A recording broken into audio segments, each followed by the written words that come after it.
Hello, good morning, good afternoon, good evening. नमस्कार, मैं सिकंदर वर्मा आप सभी को शिक्षा फाउंडेशन यूट्यूब चैनल पर स्वागत करता हूं। तो चलिए आज हम लोग मास्टर सेट 16 करते हैं। कल हम लोगों ने रिजल्ट देखा और स्क्वायर के बारे में पढ़ा और अब इस वीक से जैसा कि सभी लोगों का रिक्वेस्ट था कि सर एक दिन बेच करके आप ये दीजिएगा सेट, तो अब इस सप्ताह से जो है ना मतलब कल से आपको एक ऑल्टरनेट में सेट जाए और जहाँ 15 क्वेश्चंस के सेट जा रहे थे अब 25 क्वेश्चंस के सेट जाएंगे। ठीक है, तो चलिए और बीच बीच में जो एक एक दिन रहेगा उसमें हम लोग कुछ कुछ एक्स्ट्रा चीज़ों को पढ़ते रहेंगे। ठीक है, तो चलिए आज हम लोग स्टार्ट करते हैं सेट नंबर 16। जी, सेट नंबर 16 देखिए क्वेश्चन नंबर 1 की अगर हम लोग बात करें तो क्वेश्चन नंबर 1 में देखिए क्या करा है कि sets of triangle are 9, 12 and 15। देखिए 9, 12 एंड 15 दिया हुआ है और फिर कह रहा है कि ऑर्थो सेंटर एंड सरकम सेंटर के बीच की दूरी बताना है। ऑर्थो सेंटर और सरकम सेंटर के बीच की दूरी क्या होगी ये बात अगर आपको बताना है तो देखिए यहाँ पे क्या करेंगे। एक बात तो सबसे पहले वैसे मैं आपको उसका ये बता दूंगा, फार्मूला बता दूंगा क्या होता है, बट अगर हम देखें क्या 9 का स्क्वायर प्लस 12 का स्क्वायर करेंगे तो क्या 15 का स्क्वायर आ जाएगा। क्या ये ट्रिपलेट्स है? देखिए आप एक बार देख लीजिए करके भाई 18 1 यहाँ पे आ रहा है 1 4 4। क्या अगर हम इन दोनों को जोड़े और ओवर रूट करें तो इज इक्वल टू 15 हो सकता है? अगर हो सकता है तो देखिए 4 1 5 8 4 12 1 2 हो सकता है, बिल्कुल हो सकता है, यानी कि हमारे पास ये ट्रिपलेट्स है। अगर ट्रिपलेट्स है तो राइट एंगल ट्रायंगल की बात होगी भाई। तो राइट एंगल ट्रायंगल में देखिए एक चीज मैं आपको बता रहा हूँ। राइट एंगल ट्रायंगल में जो है, राइट एंगल ट्रायंगल में ए बी सी, अगर ये राइट एंगल ट्रायंगल है और इसमें ऑर्थो सेंटर जो होता है ना यहाँ पे होता है, this is the ortho centre, ortho centre. ठीक है, और मिड पॉइंट पे यानी कि यहाँ पे जो होता है इसके मिड पॉइंट पे जो होता है वो होता है सरकम सेंटर, सरकम सेंटर। ठीक है, यहाँ पे होता है सरकम सेंटर, राइट। तो अब यहां से देखिए यही यहाँ पे क्वेश्चन पूछ रहा है कि यहां से यहां तक के बीच की दूरी बताइए, यहां से यहां तक के बीच की दूरी बताइए। तो यहाँ पे ये और इक्वल है भाई। अगर ये और ये अगर इक्वल है तो ये भी क्या होगा, इक्वल ही होगा। ऐसा क्यों होता है? ऐसा इसलिए होता है क्योंकि अगर ये सरकम सेंटर हो गया तो सरकम सेंटर एक ऐसा सेंटर होता है जहां से सारे वर्टिसेस की दूरी इक्वल होती है। तो यहां से यहां तक की वर्टिसेस अगर इक्वल है, यहां से यहां तक अगर इक्वल है तो जाहिर सी बात है कि ये वाला पॉइंट यहां से यहां भी इक्वल होगा। यानी कि ये वाला पार्ट हम लोगों को दिया हुआ था कितना, 15 सेंटीमीटर। बाकी इन दोनों से हमें कोई लेना देना ही नहीं है। अगर ये 15 सेंटीमीटर दिया हुआ है तो ये कितना हो जाएगा 7.5 और ये भी कितना होगा भाई 7.5। अगर ये 7.5 हुआ तो ये भी कितना हो जाएगा 7.5 सेंटीमीटर। ये अपना आंसर है। ये अपने पास अपना जो आंसर हो गया, अपना पहला का जो आंसर होगा वो कितना हो जाएगा 7.5। ठीक है, तो जिन लोगों का भी 7.5 आ रहा है कि बी आंसर आ रहा है वो बिल्कुल सही आंसर है। ठीक है, carry on, keep it up. और अगर मान लीजिए कई बार अगर कहीं किसी तरह मान लीजिए हमें नहीं मालूम कि राइट एंगल ट्रायंगल है या नहीं है, तब ऐसी स्थिति में हम क्या करेंगे, तो ऐसी स्थिति में डिस्टेंस बिटवीन सरकम सेंटर और ऑर्थो सेंटर का एक फॉर्मूला होता है, उसको आप प्रूव भी कर सकते हैं। वो क्या होता है, रूट ओवर 9r², जहां कैपिटल आर, जहां पे आर जो है ना सरकम रेडियस है, minus bracket start a² plus b² plus c², जहां ए बी सी क्या है, भुजा है, ट्रायंगल का भुजा है। ठीक है, साइड है। ठीक, तो चलिए आगे बढ़ते हैं हम लोग नेक्स्ट क्वेश्चन की तरफ। आप उसको देख लीजिएगा, बना लीजिएगा, अगर वैसा रहेगा तो कुछ आगे बढ़ते हैं हम लोग नेक्स्ट क्वेश्चन नंबर 2 की तरफ।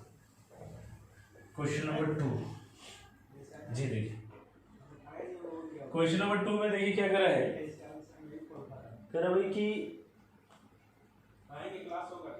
ABC is a triangle, ABC एक ट्रायंगल है, ABC इज अ ट्रायंगल। ठीक है, A B और C is a triangle. D and E are the midpoints of AB and BC।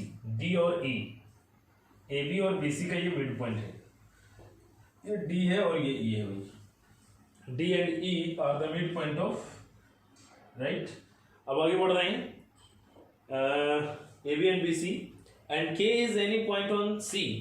K कहीं पे कोई पॉइंट है, K कहीं पे भी कोई पॉइंट है C पे। अब ये मिड पॉइंट है नहीं है, इसके बारे में नहीं बताया, बट कोई पॉइंट है।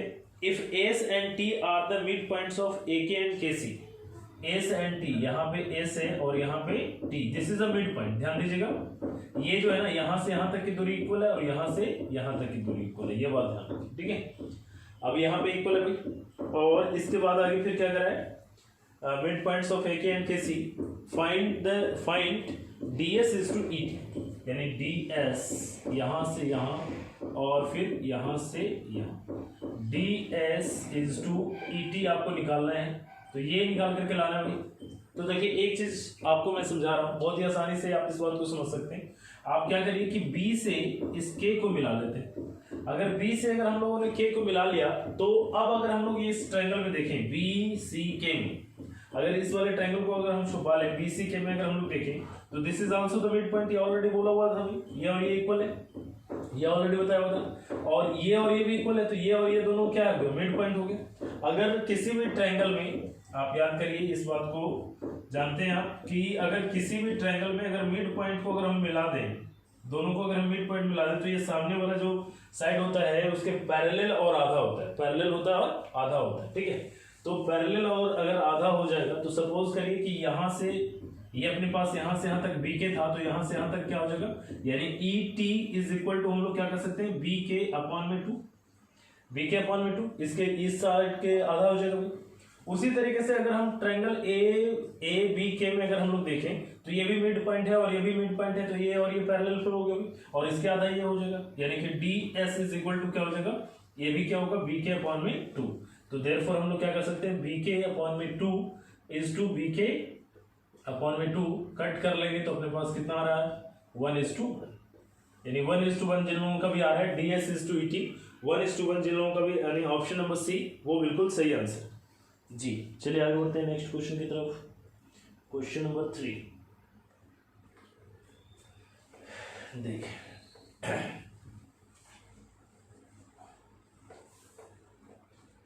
जी क्वेश्चन नंबर 3 देखिए, क्वेश्चन नंबर 3 में क्या करा है, in a triangle ABC, AD is the median and in triangle ADB, ABC देखिए ABC दो एक ट्रायंगल यहाँ पे बना पाई, AB और C, ठीक है। और कह रहा है कि AD is the median, AD यानी कि यहाँ पे D मीडियन है, तो यानी कि बीच में काटेगा, इसको इसको काटेगा, ये दोनों इक्वल हो गए। और फिर क्या कह रहा है कि triangle and in triangle ADB, अच्छा ये D था, ADB में BE is the median, BE, BE यहाँ पे भी इस मिड पॉइंट पे कहीं पे मिलेगा, मिड पॉइंट पे, तो ये और ये भी इक्वल होगा, BE इज द मीडियन, ठीक है। आगे बढ़ रहा है, if area of BDE is equal to 18 centimetre, area of BDE यानी कि इसका दिया हुआ 18 centimetre square, 18 centimetre square, find area of triangle ABC, area of triangle ABC आपको निकालना है, एरिया ऑफ ट्रायंगल ABC। तो एक चीज आपको मालूम होना चाहिए, अगर नहीं मालूम है तो मैं यहाँ पे थोड़ा सा बता दे रहा हूँ, कि अगर कोई ट्रायंगल अगर है अपने पास और उसको अगर कोई एक मीडियन कट कर रही है, मीडियन अगर हम लोग यहाँ पे लेकर के आए, तो ये बात आपको मालूम होना चाहिए कि कोई एक मीडियन जो है ना, त्रिभुज को दो एरिया इक्वल पार्ट में बांटता है, दो इक्वल एरिया पार्ट में बांटता है। तो अगर ये वाला एरिया और ये वाला दोनों के दोनों एरिया क्या होगा, इक्वल होगा, क्योंकि जो मीडियन है ना इसको इक्वल पार्ट में बांटता है। उसी तरीके से अगर ये वाला इस वाले ट्रायंगल की अगर हम लोग बात करें और इसमें अगर हम लोगों ने मीडियन ले लिया, तो फिर ये और ये वाला एरिया इक्वल हो जाएगा, क्योंकि ये भी मीडियन, चूंकि मीडियन जहां भी किसी भी ट्रायंगल में जहां मीडियन आएगा ना, वो हमेशा इक्वल एरिया में बांटता है। तो ये अगर 18 सेंटीमीटर, तो ये भी कितना होगा भाई, 18 सेंटीमीटर स्क्वायर होगा। अच्छा, अब ये दोनों मिलकर के कितना हो गया, 36, क्योंकि इधर वाला पार्ट जितना होगा उधर ही जितना इधर वाला भी पार्ट होगा, तो टोटल कितना हो जाएगा, 36 सेंटीमीटर स्क्वायर। तो यहाँ पे एरिया ऑफ ट्रायंगल एबीसी क्या हो जाएगा भाई, टोटल की बात होगी, यानी 18 प्लस 36, यानी करेंगे तो अपने पास कितना आ जाएगा, 72 सेंटीमीटर स्क्वायर, ठीक है। दैट इज ऑल, ये इतना सवाल, ठीक है। तो चलिए अब आगे बढ़ते हैं हम लोग नेक्स्ट क्वेश्चन की तरफ, क्वेश्चन नंबर 4। चलिए देखिए क्वेश्चन नंबर 4,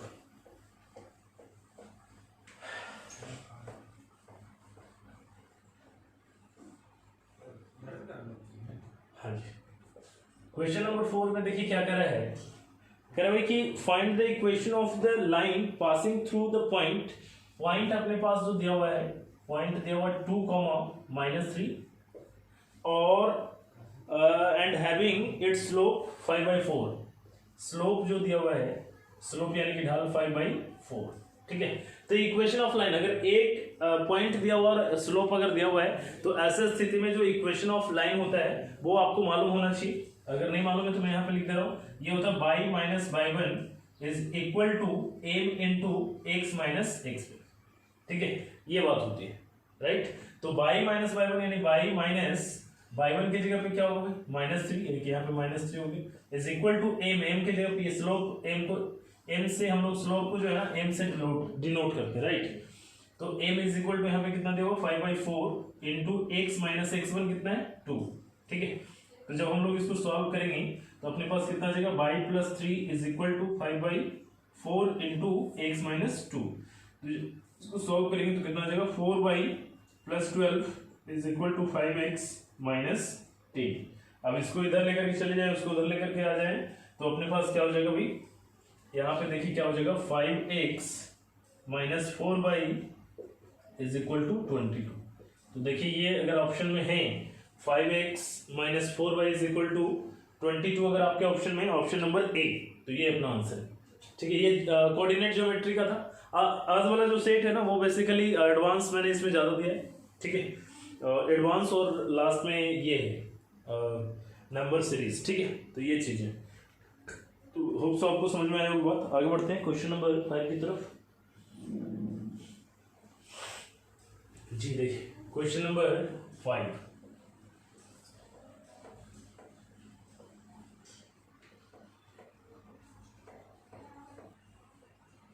जी देखिए क्वेश्चन नंबर 5।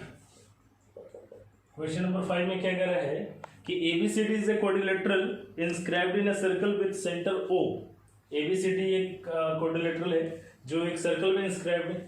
तो एक सर्कल में अगर इंस्क्राइब्ड है ABCD, देखिए किसी भी तरीके से आप बना सकते हैं, जैसे भी आपको बनाने चाहिए A B C और D। सेंटर इसका दिया हुआ O, सेंटर O है भाई। आगे क्या करा है, if angle COD is equal to 120 degree, COD यहां से ये दिया हुआ है अपने पास, ये दिया हुआ 120 degree, right. And BAC is equal to 30 degree, BAC यानी कि यहां से लेकर के यहां तक पूरा जो ये दिया हुआ है ये दिया हुआ 30 डिग्री। ठीक है, राइट, ये अपने पास 30 डिग्री। अब आगे फिर क्या करें, angle BCD is equal to what, BCD यानी कि ये वाला एंगल पूछा जा रहा है, ये वाला एंगल पूछा। तो एक चीज आप मेरे को बताइए, एक चीज आप बताइए कि अच्छा एक मिनट, क्वेश्चन में क्या हुआ था BAC ना, अच्छा BAC is equal to 30 degree है, BAC is equal to 30 degree. ठीक है, सॉरी ये 30 degree, BAC is equal to 30 degree. तो एक बात आप मेरे को बताइए कि अगर सेम आर्क से सेंटर पे अगर 120 डिग्री बना हुआ है तो इसी आर्क से अगर सरकमफेरेंस पे बनाएगा तो कितना डिग्री बनाएगा, 60, आधा होगा उसका 60 डिग्री। तो ये दोनों मिलकर के कितने हो गए 90 डिग्री। अगर ये दोनों मिलकर के 90 डिग्री हो गया तो हम लोग जानते हैं कि साइक्लिक क्वाड्रिलेटरल में आमने सामने का जो एंगल होता है वो 180 डिग्री होता है। तो ये अगर 90 डिग्री है तो ये भी कितना डिग्री होगा, ये भी 90 डिग्री होगा। तो ये भी अपना answer, this is our answer, यानी कि 90 डिग्री जिन लोगों का भी आ रहा है वो बिल्कुल सही है जी। चलिए आगे बढ़ते हैं नेक्स्ट क्वेश्चन की तरफ। जी देखिए क्वेश्चन नंबर 5 में क्या करा है, कह रहे कि the parallel sides of a trapezium are in the ratio 2:3। Parallel side of a trapezium, एक ट्रापेजियम हम पहले बना लेते भाई, और इसका जो पैरेलल साइड यानी कि ये और ये जो रेशियो दिया हुआ 2:3 के रेशियो में दिया हुआ। ठीक है, अब कह रहा है 2:3 है तो भाई 2x और 3x ले लेते हैं। हाँ ठीक है, सही है। And their shortest distance is 12 centimetre. Shortest distance यानी कि यहाँ से यहाँ तक की जो दूरी है ना ये दिया हुआ है 12 centimetre, right, 12 centimetre. If the area of the trapezium is 960, area of trapezium, तो area of trapezium is equal to क्या होता है भाई, हम लोग जानते हैं 1/2 into sum of parallel side into height. ठीक है, या डिस्टेंस बिटवीन पैरेलल साइड्स। ठीक है, तो ये दिया हुआ 960 is equal to 1/2 into parallel sides का सम अगर हम लोग करेंगे तो कितना आ जाएगा 5x, और इंटू में हाइट की बात कर रहे हो तो कितना देगा 12। ठीक है, तो अगर हम लोग यहाँ से देखें, यहाँ से अगर हम लोग इसको काटें कितना आ जाएगा, 6 गुना 5 करेंगे तो 30 आ जाएगा। यहाँ पे एक जीरो काटेंगे भाई, तो अपने पास यहाँ से 6 बचे 30 से अगर हम लोग इसको काटें तो 3 से काटना होगा भाई, 3 × 9 3 दूनी 6 32, यानी x इज इक्वल टू कितना आ रहा है 32। अब आपसे पूछ कर रहा है शॉर्टेस्ट लंबी भुजा की लंबाई क्या है। लंबी भुजा की लंबाई यानी कि 3x, यानी कहने का मतलब 3 × 32 तो कितना हो जाएगा 96 centimetre is the right answer. ये सही है, क्लियर, बात आपको समझ में आ रही है आई थिंक सो की। चलिए आगे बढ़ते हैं, नेक्स्ट क्वेश्चन नंबर 7।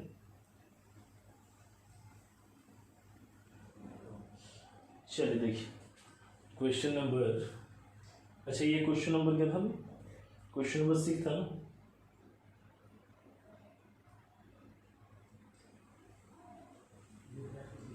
ओ क्वेश्चन नंबर 5 मिस हो गया। अच्छा ये क्वेश्चन नंबर 6।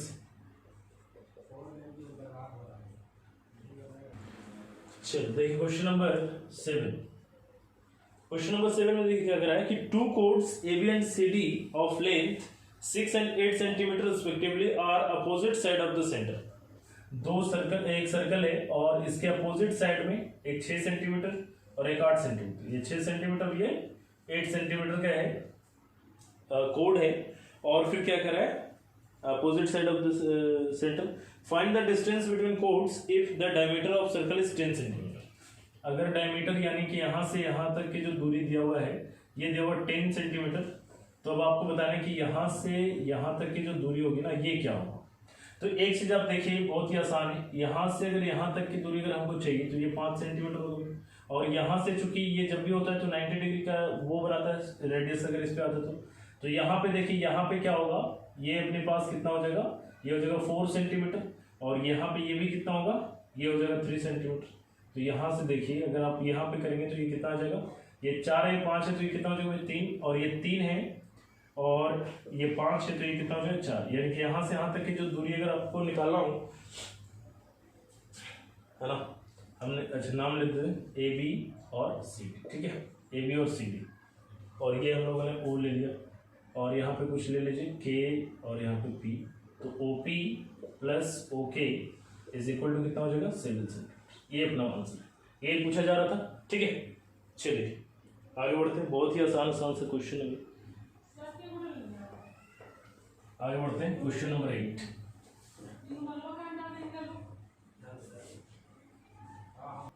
तो ये क्वेश्चन नंबर 8 में क्या कर रहा है, कह रहे कि centroid of triangle ABC is G. एक ट्रायंगल है और उसका सेंट्रोइड के बारे में बात किया हुआ है, केंद्रक। और केंद्रक बनता कैसे है सर, ए बी सी, केंद्रक कैसे बनता है, सेंट्रोइड कैसे बनता है, the meeting point of median is called centroid, right. तो यहाँ पे जी कह रहा है, यानी मान लेते जी कहीं पे है भाई, और कह रहा है कि A G is equal to B C, यानी यहाँ से यहाँ तक की जो दूरी है ना ये इक्वल है बी सी के, यानी ये और ये दूरी इक्वल है। ठीक है, तो अब ये बात आप समझिए।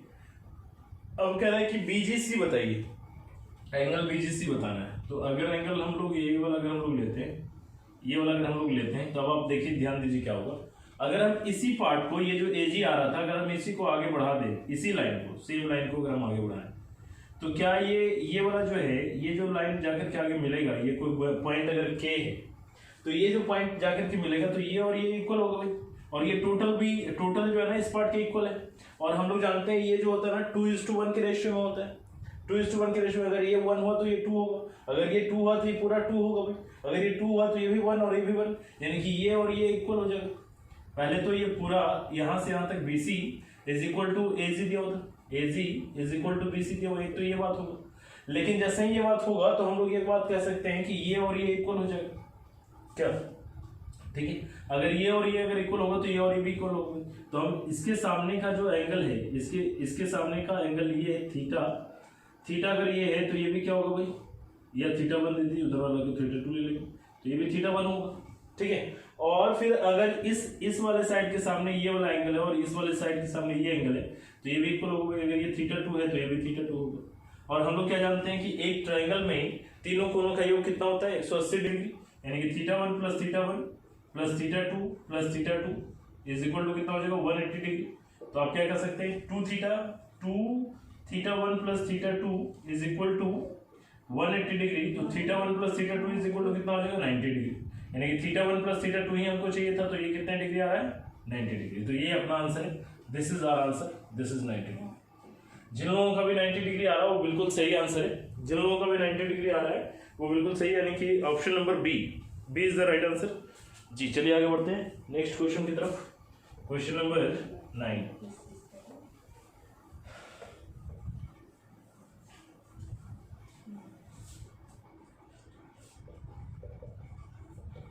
देखिए क्वेश्चन कह रहा है कि भाई एक ट्रायंगल है, एक ट्रायंगल एबीसी है और इसका जो है ना एडी मीडियन है, मिडिल होने की वजह से ये और ये इक्वल हो गया। और फिर कह रहा है कि यहाँ पे ई जो है ना मिड पॉइंट है किसका एडी का, ई मिड पॉइंट है एडी का, और एफ कहीं पे पॉइंट है, एसी पे कहीं पे पॉइंट है, ठीक है। और ये भी इक्वल है, ये भी इक्वल हो गया भाई।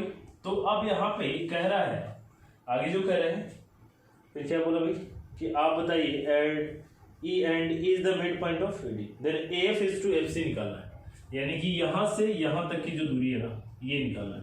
हालांकि ये वाला क्वेश्चन मैंने एक बार और पहले भी करवा रखा था, और अगर आपको नहीं मालूम तो मैं फिर से करवा दे रहा हूँ वैसे, ठीक है। वैसे ये F is to F C जो होगा वो होगा 1:2, ठीक है। वो कैसे होगा ये देखिए। तो हम लोग क्या करते हैं, हम लोग ये काम करते हैं कि इस लाइन के पैरेलल एक लाइन हम लोग खींचते हैं ये, ठीक है। जैसे ही इस लाइन के अगर हम लोग पैरेलल एक लाइन खींचें, ठीक है, तो ये जो है अपने पास देखिए ध्यान दीजिए, ये वाला जो पार्ट था अपने पास इस वाले ट्रायंगल में, इस वाले ट्रायंगल की बात कर रहे हैं BFC, ठीक है। तो BFC में D is the mid point, D जो है BC का मिड पॉइंट है। और चूंकि इसके पैरेलल हमने लाइन खींचा है तो यहाँ पे जो हम लोग लाइन खींच रहे हैं, जो कि हम लोग लाइन खींच रहे हैं, तो ये भी क्या होगा मिड पॉइंट। किसका मिड पॉइंट होगा भाई FC का मिड पॉइंट होगा, यानी कि FK इज इक्वल टू क्या हो जाएगा KC, ठीक है। FK is equal to KC, ये बात होगी। अब देखिए अब आगे यहाँ पे क्या कर रहा है, अब यहाँ पे हम लोग देखिए एक चीज जानते हैं कि अगर ये लाइन और ये लाइन अगर पैरेलल है और this is the mid point, तो हम लोग एक बार जानते हैं कि ये वाला जो लाइन है ना, इस लाइन के ये क्या होता है आधा होता है। इतना बात हम लोग जानते हैं कि यहाँ से यहाँ तक की दूरी, यहाँ से यहाँ तक की दूरी इक्वल, यानी कि कहने का मतलब ये हुआ कि ये वाला पार्ट और ये वाला पार्ट क्या होगा इक्वल होगा। यानी कि हम लोगों को एक बात निकल कर क्या आया कि F K is equal to क्या हो जाएगा के सी, ठीक है। बेसिकली इस वाले पार्ट से हमको कोई लेना देना नहीं है, क्योंकि इस वाले पार्ट की बात कर रहे हैं तो इस वाले पार्ट की कोई जरूरत नहीं। अब आगे देखिए, फिर अगर हम लोग इस वाले ट्रायंगल में देखें, यहाँ पे अगर हम लोग देखते हैं कि भाई ये वाला जो अपने पास ये जो पॉइंट है अपने पास, ये भी तो मिड पॉइंट है, this is the mid point, ये बताया हुआ हमारे पास क्वेश्चन। तो अगर हम इस वाले ट्रायंगल की जो देखिए इसमें जिसमें हम लोग साफ बना रहे हैं, इस वाले ट्रायंगल की अगर हम लोग बात करें तो इस वाले ट्रायंगल में भी क्या है भाई, this is the mid point, और ये वाला हम लोगों ने पैरेलल खींचा था इसके, तो इस वजह से ये भी क्या होगा मिड पॉइंट। अगर ये मिड पॉइंट हो गया तो क्या हो जाएगा भाई, A F is equal to क्या हो जाएगा एफ के, ठीक है। यानी F K is equal to K C और A F is equal to F K, तब हम लोग क्या कर सकते हैं, therefore F K is equal to A F is equal to K C, यानी कि तीनों इक्वल हो गए। अगर ये एक है तो ये भी एक है तो ये भी एक होगा। और आपसे क्वेश्चन में क्या पूछ रहा था कि A F is to F C, तो ए एफ एक हुआ तो एफ सी कितना हो जाएगा, एक और एक मिलकर कितना हो जाएगा 2। तो ये अपना आंसर है, ठीक है जी। आसान सा क्वेश्चन ऐसे इसको मैंने पीछे भी एक और था क्वेश्चन इस तरीके का, उस पर बताया था। चलिए आगे बढ़ते हैं नेक्स्ट क्वेश्चन नंबर 10 है ना। क्वेश्चन नंबर 10 देखिए, क्वेश्चन नंबर 10 में क्या करा है, क्वेश्चन नंबर 10 में कह रहा है कि इफ द लेंथ है ना, देखते हैं question number 10।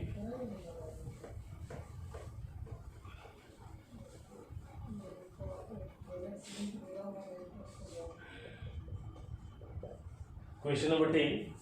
If the length and the perimeter of a rectangle are in the ratio 5:16, एक पेरीमीटर है भाई, सॉरी एक रेक्टेंगल है और रेक्टेंगल में क्या होता है, एल और बी होता है।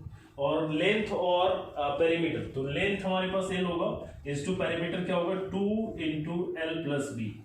ये अपने पास दिया हुआ, अपने पास कितना दिया हुआ है 5:16, 5:16 अगर दिया हुआ है तो आपसे कह रहा है कि आप बताइए length and breadth in the ratio, length और ब्रेथ यानी एल इज टू बी आपको बताना है। तो देखिए एल तो 5 होगा, ये तो बात मालूम है, L is to B. B अगर हमें चाहिए भाई, अगर हम बी के पास जाना चाहते हैं तो एल अगर यहाँ पे 5 होगा और टोटल कितना होना चाहिए, टोटल होना कितना चाहिए 6, ठीक है। तब यहाँ पे देखिए, सॉरी 6 नहीं है, यहाँ पे कितना है 16, यहाँ पे 16 है ना, तो 16 अगर ये 5 हो गया है ना, तो 5 में अगर हम 2 से मल्टीप्लाई करेंगे तो 10 हो जाएगा। और 2b, ठीक है, 10 प्लस 2b यानी कि 6 इज इक्वल टू 2b, यानी कि कितना b इज इक्वल टू कितना होगा 3, यानी कि 5:3 जिसका आ रहा है वो बिल्कुल सही आंसर है। आप देख लीजिएगा, यानी कि 2 into L plus B is equal to हो गया कितना, हम लोग कहेंगे 16, तो एल हमको मालूम है 5 प्लस बी है ना, ये सब ऐसे दिमाग में करने की बात है। तो जब हम लोग इसको तोड़ेंगे तो अपने पास कितना आ जाएगा 10 plus 2b is equal to, यहाँ पे 16 है ना, आगे बढ़ रहा है, इज इक्वल टू कितना हो जाएगा 16, तो 2b इज इक्वल टू कितना हो जाएगा 6, तो ये b इज इक्वल टू कितना आ गया 3, 5:3 is our answer, this is our answer, that is our goal. चलिए आगे बढ़ते हैं नेक्स्ट क्वेश्चन नंबर 11 की तरफ, राइट। अच्छा देखिए, आज भी जो है ना क्वेश्चन नंबर 11 से लेकर के 15 तक में आपको एक नंबर सीरीज दिया गया है, नंबर पैटर्न दिया गया है, तो उस पैटर्न पे आपको काम करना है। क्योंकि मेरे को सारा कुछ करवाना था, इस वजह से है ना, ये सारी चीज़ों को आपको देना बहुत ज़रूरी था, ठीक है।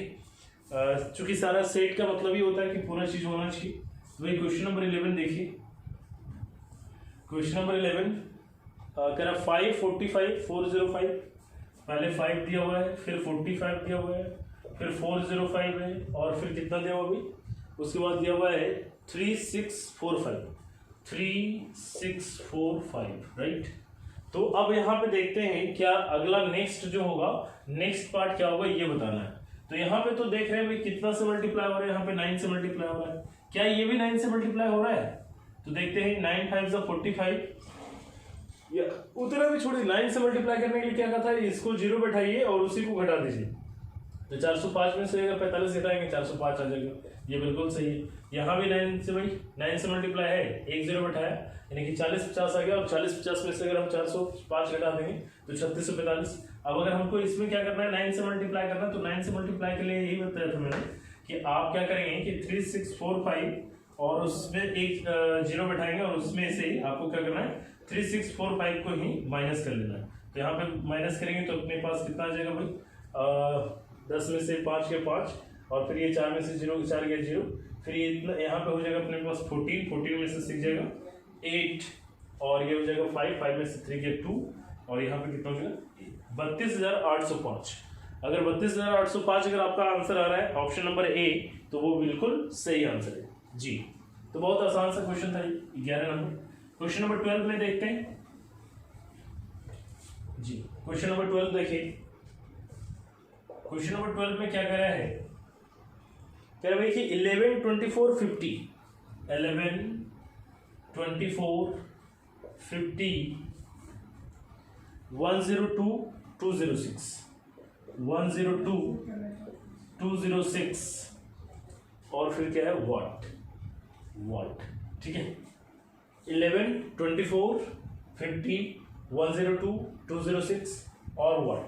तो अब यहाँ पे देखते हैं क्या हो सकता है भाई, मल्टीप्लाई अगर हम लोग कर रहे हैं तो 11 दूनी 22 में 2 जुट गया 24, 24 दूनी 48, हाँ ये पैटर्न हमको समझ में आ रहा है, यानी कि इसमें 2 प्लस 2, यहाँ भी क्या कर रहे हैं 2 गुना 2 कर रहे हैं प्लस 2 कर रहे हैं, फिर यहाँ भी क्या कर रहे हैं गुना 2 कर रहे हैं फिर प्लस का 2 कर रहे हैं, फिर यहाँ पे भी क्या कर रहे हैं गुना 2 कर रहे हैं 204 प्लस 2 कर रहे हैं, तो अब यहाँ पे भी क्या करना पड़ेगा गुना 2 और प्लस का 2, यानी कि 412 प्लस 2 यानी कि 414, यानी यहाँ पे जो आ जाएगा अपने पास 415 जिनका भी आ रहा है वो बिल्कुल सही आंसर है, गुड, बहुत बढ़िया। ऑप्शन नंबर ए, ये भी यहाँ भी ऑप्शन नंबर ए ही सही है। आगे बढ़ते हैं next question number 13। Question number 13 में देखिए ये भी बता रहा है, कह रहा है भाई 125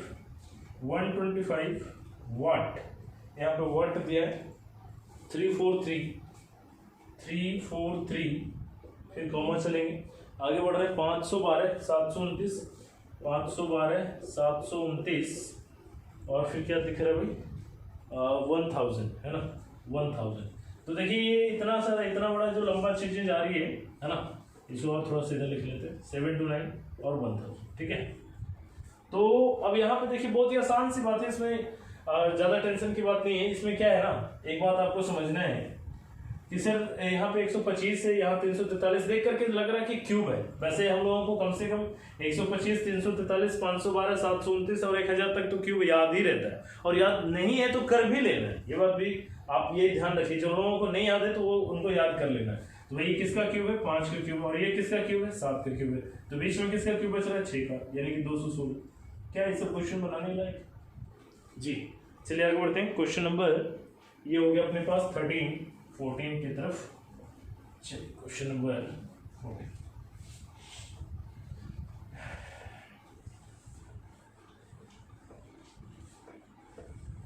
देखिए। क्वेश्चन नंबर 14 में क्या करा है, करा वही कि 4 - 8 16, 4 - 8 16 -32 64 -32 64 और फिर क्या है 1।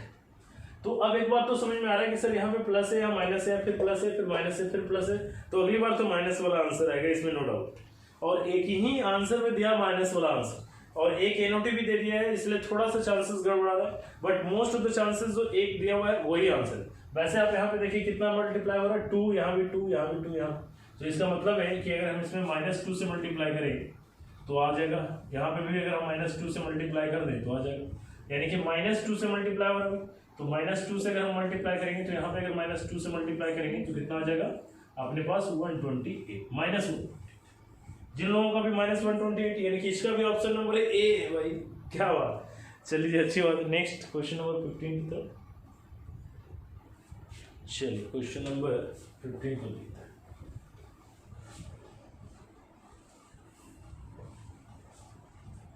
जी देखिए क्वेश्चन नंबर 15, 1 6 13 22 33, 1 6 13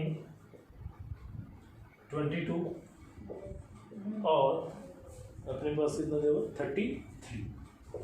तो अगला पूछ रहे कि भाई आगे बताइए क्या हो, राइट, ये चीज आपसे पूछा जा रहा है। तो अब आप देखिए क्या कहेंगे, यहाँ पे कितना बढ़ रहा है 5, यहाँ पे कितना बढ़ रहा है 7, यहाँ पे कितना बढ़ रहा है 9, और यहाँ पे कितना बढ़ रहा है भाई, यहाँ पे आप देखिए तो 11। तो अगली बार कितना बढ़ेगा 13, अगर 13 बढ़ेगा तो ये कितना हो जाएगा भाई 46। ये अपना आंसर है, ठीक है जी, ये अपना आंसर 46 इज आवर आंसर। चलिए तो यहीं पे रखते हैं, this is all about today's.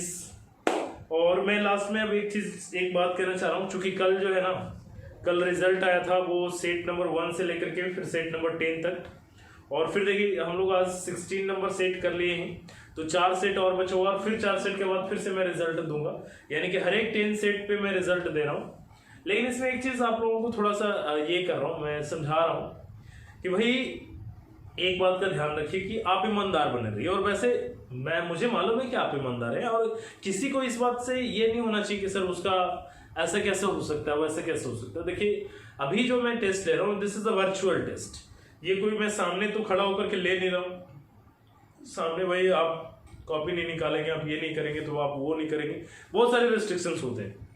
तो यहाँ पे ऐसा कुछ है नहीं, कोई रिस्ट्रिक्शंस नहीं है। और इवन एक दिन आपको सेट दे रहे हैं, फिर दूसरे दिन आपको उसका सॉल्यूशन, या फिर आप देखिए अब जैसे भी पहले वाला जो सिलसिला था, जैसे हम पहले कर रहे थे कि एक सेट आज दे रहे हैं तो फिर उसका सॉल्यूशन नेक्स्ट डे नहीं, उसके अगले दिन, यानी कि जिस दिन हम सेट दे रहे हैं उस दिन सॉल्यूशन नहीं कर रहे। तो आज आपको मैंने सेट नहीं दिया तो आज सॉल्यूशन किया मैंने, और नेक्स्ट यानी कल आपको सेट चला जाएगा, तो कल सेट जाएगा तो फिर उसका सॉल्यूशन परसों होगा। तो इस तरीके से करके अब एक दिन ऑल्टरनेट हो गया, और अब जो है ना 15 क्वेश्चंस की जगह पे 25 क्वेश्चंस हो गए, ठीक है। अब 25 क्वेश्चंस हो गए, जैसे पहले हो रहा था। मैंने तो सोचा था कि फिर इसी को 25 कर लेंगे, डेली रेगुलर 25 करेंगे, लेकिन कई लोगों के साथ ये परेशानी आ रही थी कि सर थोड़ा सा बर्डन ज्यादा हो जा रहा है रेगुलर डेली सेट करने में, तो उसको हम लोग एक दिन गैप करके कर लेते हैं, उसके लिए कोई दिक्कत वाली बात नहीं है, ठीक है। हाँ, लेकिन इस बात का हमेशा ध्यान रखिए कि आप ऑनेस्टी रहिए, आप ऑनेस्ट रहिए। और एक बात का हमेशा ध्यान रखिए, देखिए जितना क्वेश्चन आपसे बनता है ना, अगर आप किसी से पूछ करके अगर बना लेते हैं या देख करके अगर आपने वीडियोस देख करके बना ले तो वो वैलिड नहीं है। जितना आपसे क्वेश्चन बना वही आप समझिए कि ये मेरे से बना है, ठीक है। कहीं से सॉल्यूशन देख करके, कहीं से पूछ करके अगर आपने बना लिया तो इसका ये मतलब नहीं कि वो क्रेडिट आपको जा रहा है, ठीक है।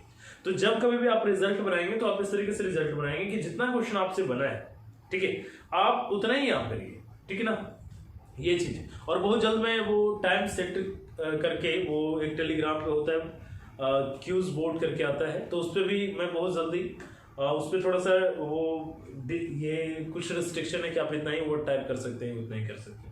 इसी में थोड़ा सा प्रॉब्लम हो रहा है, हिंदी इंग्लिश चूंकि ज़्यादा हो जा रहा है, तो देखते हैं उसका क्या सोल्यूशन होता है। लेकिन फिर भी अभी जब तक हम लोग जहाँ भी जैसे पढ़ रहे हैं उस चीज़ों को ध्यान में रखेंगे, इस बातों को ध्यान में रखेंगे। अगर ये चीज़ें अगर हम लोगों को दिक्कत होगी ना, फिर दिक्कत हो जाएगा, ठीक है। और उसमें कल वाले वीडियो में थोड़ा सा एक जो है ना, एक मैं आप लोगों को करूँ, करेक्शन कर लीजिएगा।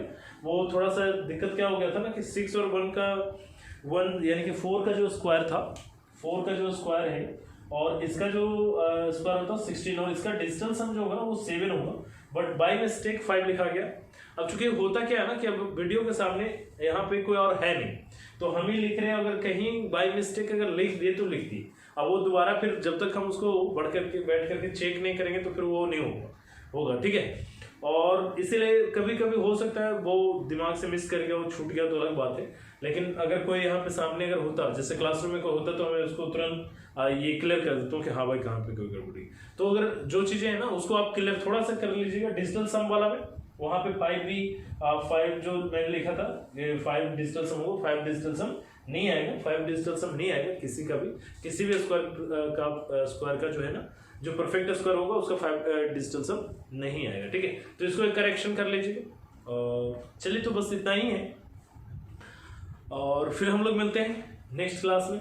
और बी हैप्पी, हमेशा खुश रहिए, और किसी भी चीज़ों का नहीं कि उसका इतना आ गया मेरा नहीं आया, मैं क्या करूँ क्या नहीं, वह बहुत बढ़िया होगा। आप आगे थोड़ा मेहनत तो करिए, थोड़ा अच्छा करिए ना, आप बहुत बढ़िया होने वाला है और बहुत बढ़िया होगा सर, ऐसी बात नहीं है। आज वो लेकर के जा रहे हैं, कल कोई और लेकर के जाएगा, परसों कोई और लेकर के जाएगा, ठीक है जी।